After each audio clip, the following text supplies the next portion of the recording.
If you've ever seen a cathedral, large church, or maybe even an older building, you're probably familiar with gargoyles. Their appearance resembles that of a demon or a goblin. Often, they are detailed with angry, teeth-baring faces on devilish figures. They tend to be naked and have muscular physiques. Wings also seem to be a common feature. Though this is a fairly common description for many gargoyles, their looks are very diverse. In different cultures, they mean different things or might take different forms like that of an animal or even people.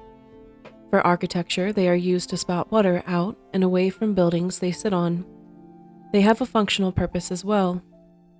I'm sure many of you who are reading this are aware that you can buy smaller gargoyle statues for a garden or home decoration.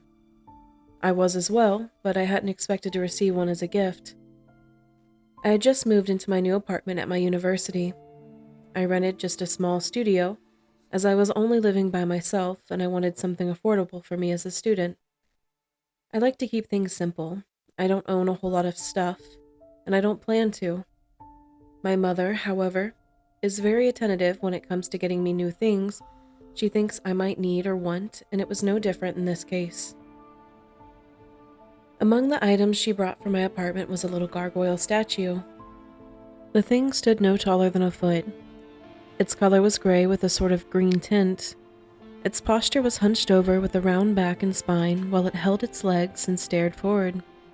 Its head, feet, and hands were large in comparison to its body. The facial features were like that of a cat mixed with a troll. That's how I would best describe it. It had long, pointy, upright ears that defined the top of its figure, along with the wrinkles atop its head. The expression the gargoyle displayed seemed mostly neutral, if not a bit friendly or at least tranquil. Nothing was threatening about this one, unlike the devilish creatures that some gargoyles atop buildings seemed to imitate. I thought he seemed friendly enough to keep around my new, otherwise empty home. My place had a sort of entryway corridor with a door to get in as well as the door to the bathroom that is offset from the main room, which is the rest of the apartment. The main room served both as my bedroom and kitchen. I figured the best place to keep this little gargoyle was near my entrance, in the corner facing the door. This made it so the gargoyle was the first thing I saw whenever I came back into my apartment, but I didn't necessarily get a look at him when I left. The first couple of weeks in my apartment were wonderful. I had a nice view of the city as well as the street below. Though it was small, I didn't need much space and I liked being able to live alone. Each night after work or school, I was able to come home, cook, eat, sleep, relax, and leave whenever I felt like it. Keeping it clean wasn't an issue, as I was always keen on keeping things organized and cleaned up. Whenever I came back to my apartment, I always looked down at the little gargoyle on the floor and it made me smile each time. I placed him so he would be looking straight at me whenever I walked through the door. That was until one day, he wasn't facing me. It was a Tuesday, about the second or third week of classes. I got up around 9 a.m., got my things ready, and headed out to the 2 classes I was attending that morning. I returned to my building around 11 o'clock, ready to eat, relax for a minute, and prepare for my next class. Any plans I was making in my head were quieted for a moment after I opened the door to my apartment and found my little gargoyle friend rotated away from looking at the door. He was turned about 45 degrees, looking straight away from the corner he sat in, rather than towards the door, as I had set him. I, being paranoid as I am, though reasonable, did a quick sweep through my apartment to find nothing out of the ordinary, and no one else inside. I will admit, I'm not the most observant, nor do I have the best memory, so it was easy to explain this away. I figured that I must have fiddled with the gargoyle and moved it for some reason this morning, or maybe that I had bumped into it, which, even at the time, didn't make much sense. I hadn't had a reason to move the gargoyle around, and besides, my mornings inside the apartment are usually short-lived. I'm always in a big rush to get to class on time. Unfortunately, I hadn't had a better explanation. In any case, I just rotated the gargoyle back to how I had him before, where he once again faced the door to my apartment. I carried on with my day as if nothing had happened. I had the same experience the next day. It rotated what seemed to be the same 45 degrees in the same direction. Again, I chalked it up to my being forgetful and having moved it for some reason. I couldn't, however, make this same dismissal on Thursday when I saw it again. 3 days in a row now. At this point, my paranoia had placed a firm hand on the wheel of my thought process. I hadn't believed much in paranormal or spiritual entities or forces. I also wasn't very involved with my religion like I was when I was younger. Despite this, the thought crossed my mind. I thought maybe this little stone gargoyle was cursed or possessed by something. Maybe this thing was the little demon it looked like. This explanation didn't have much merit to me, and like I said, I wasn't the most superstitious person. The prevailing theory I settled on was that someone was sneaking into my apartment. Someone had a sick idea of a joke, where they would find it funny to terrorize me into thinking I had a possessed gargoyle. Maybe an employee who worked in the building had a key fob they could use to access my apartment. Maybe an old resident had one that still worked. Maybe one was lost and there was someone who found it where it worked by some odd chance. Whoever it was, I couldn't think of someone for whom this theory would make any sense. I also figured they must be doing it only to toy with me. Nothing else ever seems out of place and nothing was missing or stolen.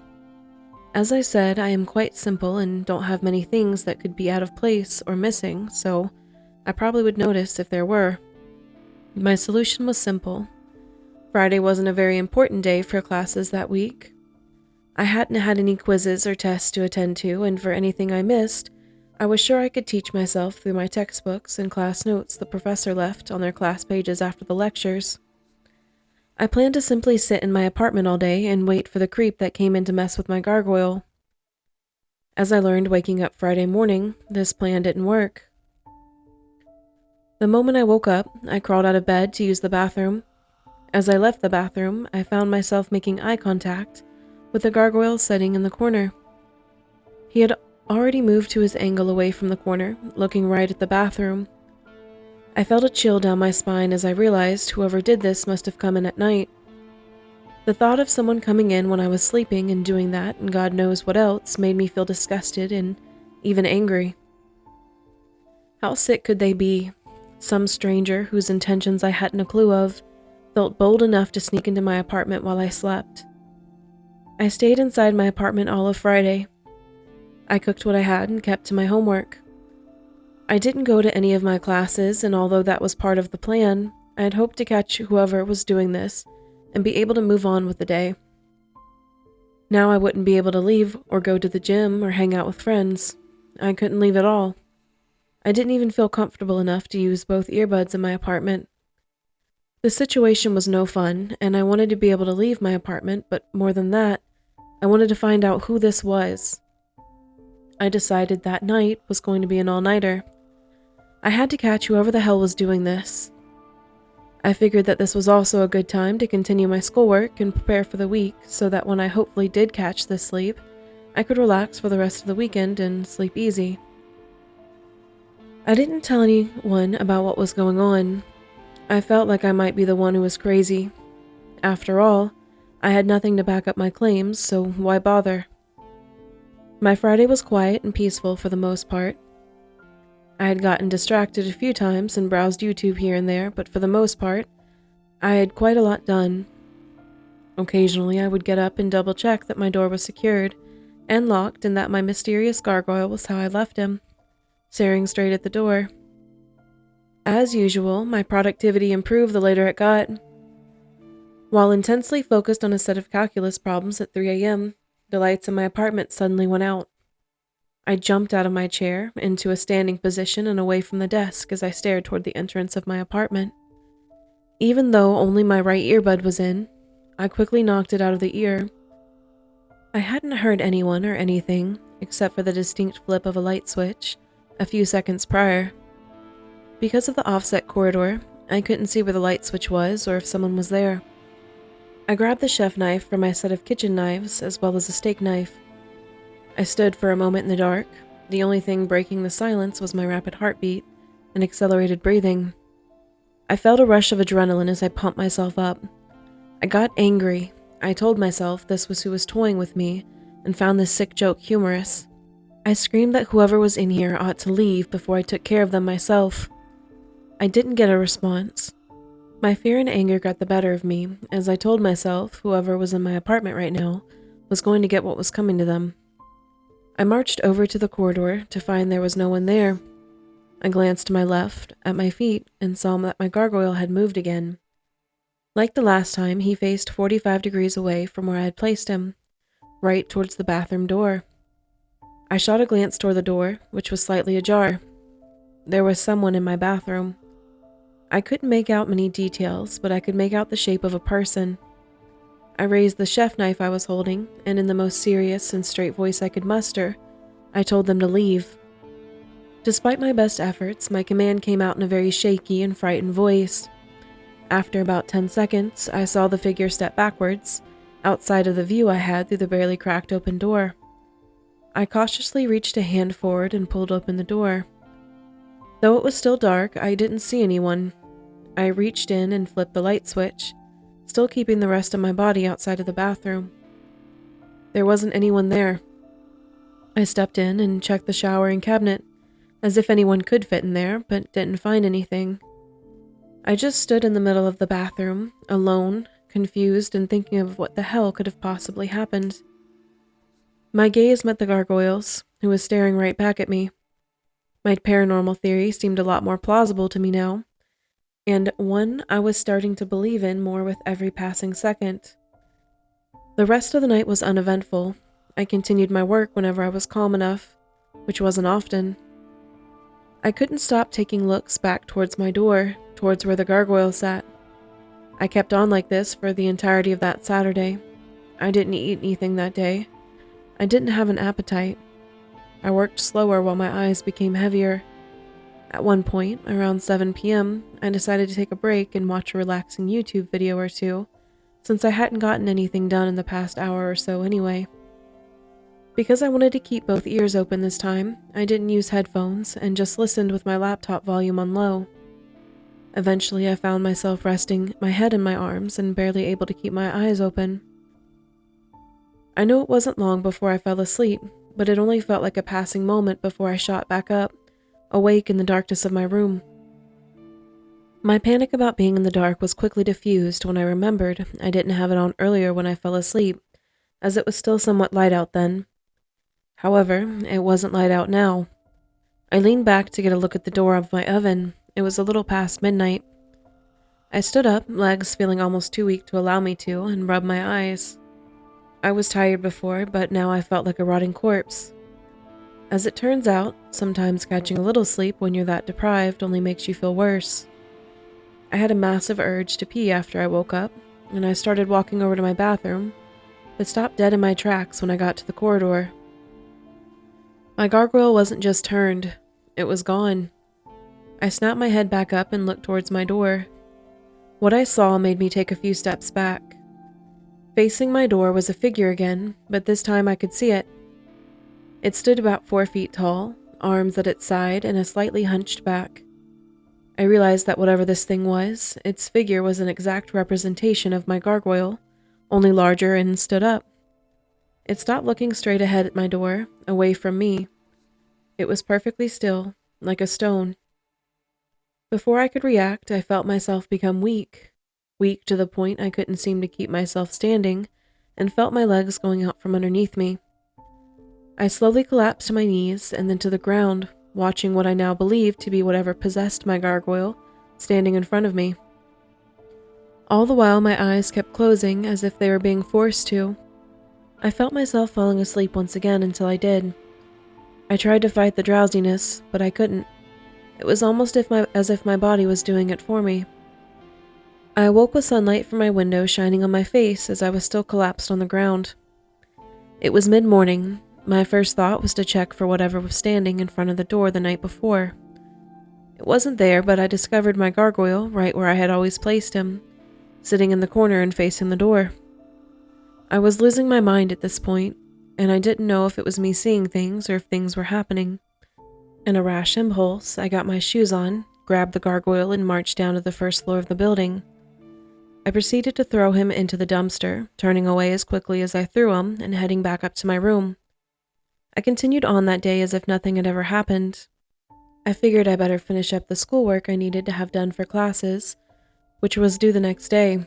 I also went to the gym, but my performance on everything that day, from homework to working out, was suboptimal to put it lightly. I had just felt horrible. My mood wasn't just bad, it was depressing, like I had no hope left at all. I did a lot of reflection on myself. I felt as though I should drop out of school and stop trying as if nothing mattered at all. I felt my life was meaningless. I don't know what was getting into me. Up until the past few days, everything was going right for me, and now I was back to this. My mental health was improving until now. I hoped it was just the sleep deprivation getting the best of me. These thoughts occupied much of my day, and before I knew it, it was dark and I was tired, worn out. I decided to call it. Later that night, around 2 or 3 in the morning, I woke up once again. I was able to open my eyes and see my quiet, dark apartment, but when I tried to get up, I was unable to. No matter how much effort I gave into moving my arms or legs, or anything but my eyes, I couldn't. I panicked for a few minutes before I gave it some thought. I assumed I must be experiencing sleep paralysis. I had never experienced it before, only heard about it, and it terrified me. I decided it was best to relax and let it pass. I stopped trying to get up and relax my eyes, letting them drift to the ceiling above. That was a mistake. Hanging from my ceiling was this grotesque monster. The shape was like that of a man, but with its feet and hands placed on the ceiling as if they were the floor, with its head leaning back and down to look at me. Its spine was bent to a gut-wrenching degree, impossible for any person. The body was darker than my room in the middle of the night. That's all I could remember besides that its skin shimmered in the little amount of streetlight that came through my apartment window. My focus was locked on its eyes, its piercing, bright blue eyes. They were the only thing that stuck out in the darkness. They had the slits of snake eyes, and when I looked into them, I knew that what I was looking at was pure evil. It dropped from the ceiling and onto my bed just over me. I could feel its power and weight when it landed, perfectly placing its head over mine and looking straight into my eyes. It began to laugh with a vibration in its voice, as if it were coming from a speaker or radio, rather than vocal cords. It leaned in, almost touched its crooked nose with mine, and bore its teeth.